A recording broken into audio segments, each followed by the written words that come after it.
Welcome Quest. 27 times global leaders said the quiet part out loud, and the world remembered. World leaders are proof that confidence can absolutely outpace competence, and history kept the receipts. 1. The emperor who declared war on the ocean, France, 1685. Louis XIV once declared war on the literal sea. Yes, the same guy who built Versailles decided that waves were mocking him. After a series of storms ruined his navy's plans, the Sun King took it personally. He ordered his generals to fire cannons into the water, because clearly, the Atlantic would surrender if properly intimidated. Thousands of cannonballs later, the only casualty was France's dignity and a few confused fish. Historians still debate whether it was symbolic or just spectacularly stupid. But one thing's for sure, Louis XIV remains the only man in history to officially lose a battle to a natural phenomenon that doesn't even have hands. 2. The president who outlawed gravity. Sort of. In the 1970s, Zaire's dictator Mobutu Sese Seko issued a declaration banning what he called foreign influences, including physics. His authenticity campaign was meant to return Africa to its roots, but it spiraled into absurdity. He renamed the calendar months after himself, banned Western suits, and at one point forbade the use of foreign scientific terms. Teachers were forced to replace gravity with downward energy of the ancestor spirits. Imagine being a science student trying to explain Newton's laws without sounding like you're pitching a Marvel movie. Mobutu wanted a new identity for his nation, and instead, he created the world's first dictatorship powered by delusion and downward energy. 3. The king who banned the word short. France again, of course. Napoleon Bonaparte wasn't short, at least not by 18th century standards, but he was deeply insecure about the rumors. So when an English newspaper started calling him the Little Corporal, he took royal pettiness to new heights. He issued a decree banning anyone in France from describing him as small or short. Even artists had to paint him standing on stairs or next to unusually tiny soldiers. It worked until his enemies in Britain published caricatures of him riding a toy horse, holding a toddler's sword, and still looking angry about it. In the end, the ban only ensured that for the next 200 years, the world would forever remember Napoleon as the man who tried and failed to defeat both Russia and his own height. 4. The dictator who rewrote the calendar, North Korea, 1997. Kim Jong-il didn't just want to rule his country, he wanted to rule time itself. In 1997, North Korea officially abandoned the Gregorian calendar and switched to the Juche calendar, starting with year 1, the birth of Kim Il-sung, his father and eternal president. Overnight, 1997 became the year 86. It was as if everyone in the country got trapped in a historical escape room built by their supreme leader. To make it even more confusing, the new calendar ran parallel to the old one, meaning official documents had to list both dates, because nothing says efficiency like a system designed to confuse your own government. Citizens were told this change would liberate them from Western time, though it mostly liberated them from knowing what year it was. Imagine trying to schedule a dentist appointment in a world where the year depends on your dictator's birthday. It's less a calendar and more a cult-friendly time machine. 5. The president who banned mirrors. Turkmenistan, 2004. Sapar Murat Niyazov, the self-declared Turkmenbashi, or father of all Turkmen, had an ego so large it needed its own postal code. In 2004, he decided that mirrors encouraged vanity, and since he was the only person allowed to be admired, he banned them from public buildings and schools. He also renamed the months after his family, including April, which became Gurban Sultan after his mother. The man even had a golden statue of himself built that rotated to face the sun at all times, because why settle for modesty when you can literally chase sunlight? When citizens complained, he declared that mirrors distracted people from internal beauty. This from a man who had his own face printed on every bottle of vodka, box of tea, and bag of flour. For a ruler obsessed with self-reflection, banning mirrors was almost poetic. The one thing he couldn't bear to see was the irony. 6. The Prime Minister who declared a war on cats, Australia, 1999. John Howard's government once proposed what might be the strangest environmental declaration in modern history, a war on feral cats. The idea wasn't symbolic. Australia literally declared open season on cats, blaming them for killing native wildlife. Posters urged citizens to eliminate the feline menace, and one senator even called cats public enemy number one. It quickly spiraled out of control. People started targeting house pets, neighbors accused each other of harboring traitor cats, and animal activists went ballistic. The government eventually backpedaled, but not before sparking the most chaotic interspecies PR crisis in Australian history. The final irony? Ecologists later discovered that eliminating the cats caused more ecological imbalance because rats and rabbits took over. Turns out, when you declare war on cats, nature declares war right back, and she doesn't lose. 7. The Emperor Who Outlawed Sleep, China, 1420. During the Ming Dynasty, Emperor Zhu, known as the Yongle Emperor, had a brilliant idea. If he stayed awake working, so should everyone else. He issued an imperial decree forbidding his ministers and soldiers from sleeping before he did. Unfortunately, the man was a night owl who loved staying up until dawn. Guards fainted on duty, scribes collapsed at their desks, and one poor minister tried to fake alertness by gluing his eyelids open with honey. When the emperor caught him, he declared it a commendable act of loyalty. It was the only time in history sleep deprivation was treated as patriotism. The edict didn't last long, mostly because everyone, including the emperor, started hallucinating from exhaustion. The moral? Absolute power may corrupt absolutely, but it also keeps terrible office hours. 8. The president who claimed to invent the internet, USA, 1999. The classic, Al Gore's infamous "I invented the internet" declaration. While he never exactly said those words, the quote took on a life of its own after he boasted about taking the initiative in creating the internet. The phrasing was so magnificently awkward that late-night comedians turned it into political folklore. Tech historians later clarified that Gore did support early digital infrastructure bills, but by then, the meme had escaped into cyberspace. Within weeks, fake quotes, parody news segments, and even t-shirts appeared with slogans like "Thanks, Al." The man who helped fund the early web was now its first viral punchline. Ironically, without him, the internet might not have reached the public so quickly, which means he unintentionally created the very monster that mocked him. It's poetic justice in broadband speed. 9. The president who made his horse a senator, Rome, 39 AD. Caligula didn't just lose his mind, he gave it a government position. The Roman emperor, bored out of his divine skull, decided his horse Incitatus was more qualified than the senators around him. He built the animal a marble stable, fed it gold flakes, and held dinner parties where the horse was the guest of honor. Eventually, Caligula went all in and declared his horse a senator. Yes, a literal senator. With servants, a jewel-encrusted collar, and presumably no understanding of fiscal policy. Historians still argue whether he was mocking the Senate or just auditioning for world's first political comedian. Either way, it worked. The senators were too terrified to object, and Rome briefly became the only empire in history with a government official whose main political platform was hay. You have to admire the consistency, a political system so broken that replacing humans with livestock somehow improved efficiency. 10. The dictator who outlawed the word no, Uganda, 1972.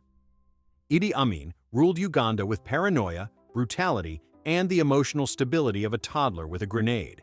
At one point, he announced that no was a forbidden word because negativity was un-African. Citizens were forced to find creative alternatives like not entirely yes or I agree in spirit but not in schedule. It was linguistic chaos. Government meetings became hours of verbal gymnastics as officials tried to disagree without technically disagreeing. One minister reportedly said, "Your Excellency, I do not completely embrace the enthusiasm of your wisdom," which was the 1970s version of "please don't kill me." The irony? Amin himself said no constantly, especially when denying atrocities. In a nation where one word could cost your life, he literally made positivity a survival tactic. It's the only time in history that optimism was legally enforced at gunpoint. 11. The king who tried to erase money, China, 9 AD, Wang Mang, a self-proclaimed reformer emperor, decided that China's economy needed a reset by completely abolishing currency. He replaced coins with seashells, silk, and engraved sticks that nobody understood. Farmers refused to trade, merchants rioted, and one scholar famously declared, Even the chickens are confused. The economy imploded faster than his reputation. When asked why his new system failed, Wang Mang insisted that people simply didn't appreciate innovation. Translation: he invented inflation before it was cool. Within 2 years, his empire collapsed, proving that no matter how powerful you are, you can't pay your bills with seashells. 12. The leader who tried to rename the days of the week. France, 1793. During the French Revolution, the new government decided the old calendar was too religious. Their solution? Invent a new one from scratch. Weeks became 10 days long, each named after rational concepts like fog, wheat, and shovel. Sunday was abolished, months were renamed, and everyone was expected to celebrate something called Decade Day instead of resting. The result? Nationwide burnout. Workers couldn't tell when to stop working. Priests had breakdowns trying to plan services, and nobody could remember if Turnip Day was before or after Frost Month. It lasted 12 years, a historical eternity for something that made 0 sense, before Napoleon scrapped it and brought back the regular week. Revolutionary France may have executed kings, but it also murdered the calendar in cold blood. 13. The dictator who claimed to control the weather. Romania, 1985. Nicolae Ceausescu believed he was chosen by destiny, and possibly the clouds. In the 1980s, he announced that Romania's poor harvests weren't due to climate or farming issues, but because the weather lacked discipline. His solution? The National Program for Atmospheric Command, where scientists were ordered to control the weather. They built rockets, fired chemicals into the sky, and held daily briefings where officials pretended to direct the clouds. When droughts continued, Ceausescu accused the West of climate sabotage. Citizens were literally forced to cheer during televised sunshine announcements, even when it was pouring rain. By the end, the only thing more artificial than the weather reports was the regime itself. 14. The Sultan who banned coffee. Ottoman Empire, 1623. Sultan Murad IV was the ultimate caffeine hater. Convinced that coffee made people rebellious and overly talkative, he banned it across the Ottoman Empire, punishable by death. But here's the twist. He loved disguising himself and sneaking into coffee houses to catch lawbreakers. Picture the ruler of millions tiptoeing in a fake beard, pretending to sip tea, and then flipping tables when he saw someone drinking espresso. Historians claim he personally executed baristas to set an example. Ironically, his reign ended early, possibly because ruling an empire without caffeine is a terrible business model. After his death, coffee was legalized again, because honestly, nobody can run a civilization on herbal tea alone. 15. The president who banned time zones. Venezuela, 2007. Hugo Chavez decided the sun was unfair to Venezuelans. So, in a moment of cosmic confidence, he declared that the entire country's clocks would move back by exactly 30 minutes. Not a full hour, not to match any neighbor, just half. He claimed it would give citizens more sunlight for happiness. Instead, airlines missed schedules, schools were confused, and international meetings became chaos. Venezuela became the only country in the world with its own custom time zone, 30 minutes behind sanity. The kicker? Chavez announced it live on TV while holding a giant wall clock, shouting, "It's a new dawn." Somewhere, every physicist on Earth simultaneously got a headache. 16. The emperor who made his beard illegal. Russia, 1698. Peter the Great wanted Russia to look more modern, meaning more European. His first target? Beards. He declared them symbols of backwardness and ordered every man in Russia to shave or pay a beard tax.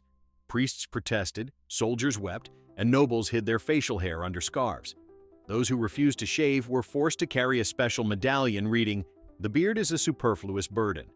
Imagine having to show ID for your chin. Some citizens even buried their beards in coffins, believing they'd need them in heaven. Peter's reforms may have dragged Russia into the modern age, but at the cost of thousands of glorious goatees, proof that even in history, bad grooming advice can come from the top. 17. The king who declared himself a god. England, 1534. Henry VIII didn't just want a divorce. He wanted divine permission to rewrite heaven's HR department. When the Pope refused to annul his marriage to Catherine of Aragon, Henry simply declared that he was now the supreme head of the Church of England. Translation: if God won't approve my breakup, I'll just promote myself to co-manager of salvation. He dissolved monasteries, seized church lands, and forced everyone to acknowledge his new spiritual side hustle. Priests who refused were executed, because nothing says holy like decapitation. His subjects were now legally required to worship the same guy who spent half his reign swapping wives like Netflix subscriptions. The move worked, at least for Henry, who finally got his divorce, founded an entire religion, and set England on a path of centuries-long theological drama. Basically, he turned divine law into a marital loophole. 18. The dictator who renamed the alphabet. Turkmenistan, 2002. If you ever thought rebranding was a modern obsession, meet Saparmurat Niyazov again. Yes, the mirror-hating dictator strikes twice. Not content with banning vanity, he also decided the Turkmen language needed purification. His solution? Rewriting the alphabet. Overnight, he removed certain letters he didn't like, added new ones shaped after his own initials, and renamed days of the week after his family. Textbooks had to be rewritten, typewriters trashed, and entire printing presses retooled. To make it worse, he banned opera, ballet, and lip-syncing because they were unnatural. The alphabet fiasco left schools in chaos. Imagine trying to read a children's book while half the letters had been canceled. Niyazov's linguistic revolution was supposed to modernize Turkmenistan. Instead, it proved that when a leader tries to play Scrabble with an entire nation, nobody wins, except maybe his ego. 19. The general who declared himself emperor by accident. France, 1804. Napoleon Bonaparte's coronation is remembered as a moment of destiny. But in reality, it was a historical blooper with ego attached. The ceremony was meant to be led by the Pope, who traveled all the way from Rome to crown him. At the last moment, Napoleon grabbed the crown himself and placed it on his head, declaring, "I crown myself Emperor of the French." The stunned Pope just stood there, holding the world's most awkward smile. Historians still argue whether it was spontaneous or staged, but the message was clear. I trust myself more than God. The crowd cheered, the choir sang, and Napoleon became the first man to turn a religious ritual into a self-congratulatory power move. It set the tone for his entire career, glorious, egotistical, and destined to end with him muttering, "Maybe I should have let the Pope do it." 20. The president who declared eternal presidency, Uganda, 1976, Idi Amin, again, because once wasn't enough. In 1976, he announced that he had been chosen by divine prophecy to rule Uganda for life. The logic? God does not retire, so neither will I.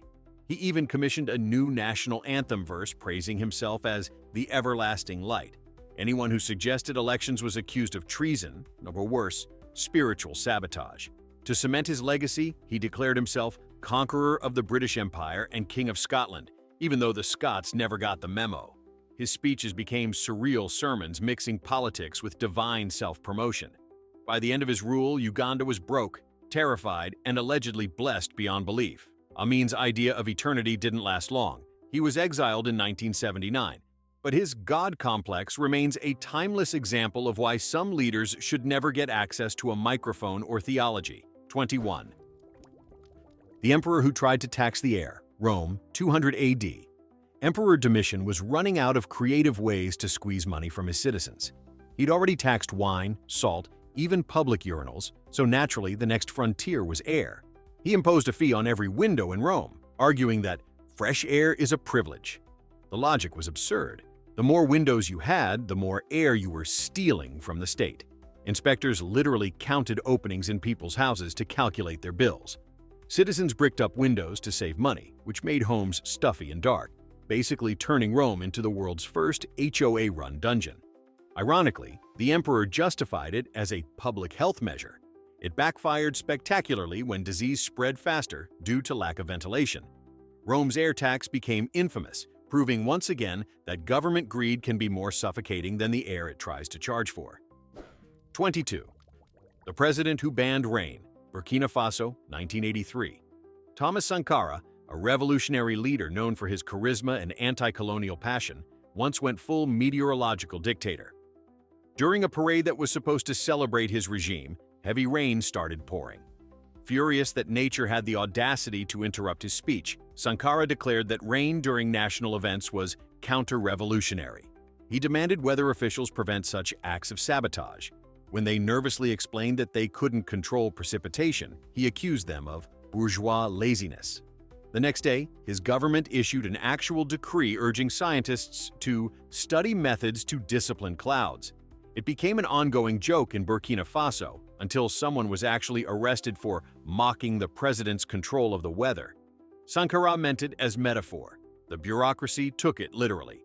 Proof that even good leaders can make thunder sound like tyranny. 23. The King Who Outlawed Dancing, Scotland 1746. After the failed Jacobite rebellion, the British Crown decided the real problem wasn't politics, it was rhythm. To suppress Highland culture, King George II banned traditional Scottish dancing, bagpipes, and even kilts. Violators faced imprisonment or deportation. Locals secretly held silent sealids, where they'd stomp in barns to muffled drum beats, dancing without music like rebels in tap shoes. Ironically, the ban made Scottish folk culture more iconic, turning every jig into an act of defiance. When the law was finally lifted decades later, celebrations lasted for days, with dancing so wild that English soldiers reportedly joined in. The British government had tried to break spirits through boredom, but all they did was prove that even tyranny can't stop a people with rhythm. 24. The dictator who renamed the country after himself, Central African Republic 1976. Jean Bedel Bokassa was a one-man circus of self-importance.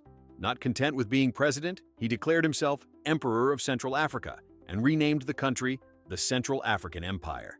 His coronation was modeled after Napoleon's, complete with diamond-encrusted robes, golden thrones, and a crown that cost one-third of the nation's budget. Schools closed for weeks so students could memorize his new royal titles, which included Savior of Humanity. The absurdity peaked when he awarded himself every single national medal in one ceremony, pinning them to his own chest while a band played a march he composed.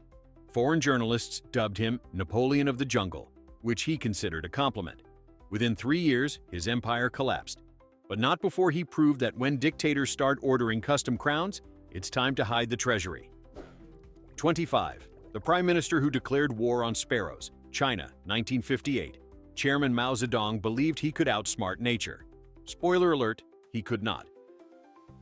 During the Four Pests campaign, Mao decided sparrows were public enemies because they ate grain. So he declared an all-out national war on birds. Millions of citizens banged pots, fired slingshots, and destroyed nests until the sky went eerily silent. It worked. Too well.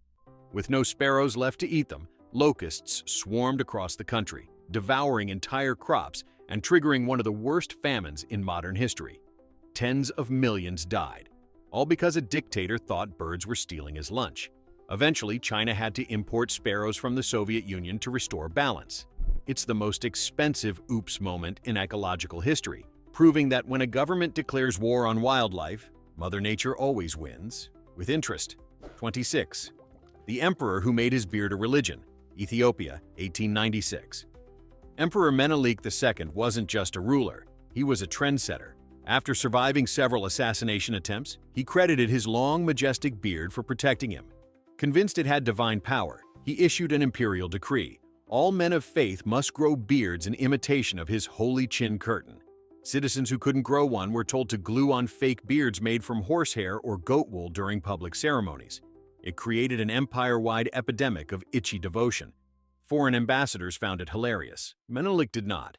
When one French envoy mockingly wore a blonde wig beard, the emperor expelled him for mocking sacred follicles. Ironically, after Menelik's death, his beard was reportedly preserved in a glass case for blessings, meaning the man who once ruled Ethiopia left behind not just a legacy, but a facial hair cult that history still finds hard to shave off. 27. The president who tried to change the color of the moon, Soviet Union, 1967. During the height of the space race, Soviet Premier Leonid Brezhnev reportedly approved a plan so outrageous it sounds like satire, painting the moon red. The idea came from a group of overzealous engineers who wanted to project the hammer and sickle logo onto its surface as a show of cosmic dominance. The proposal included coating parts of the moon with reflective dust or releasing colored gas from orbiting satellites.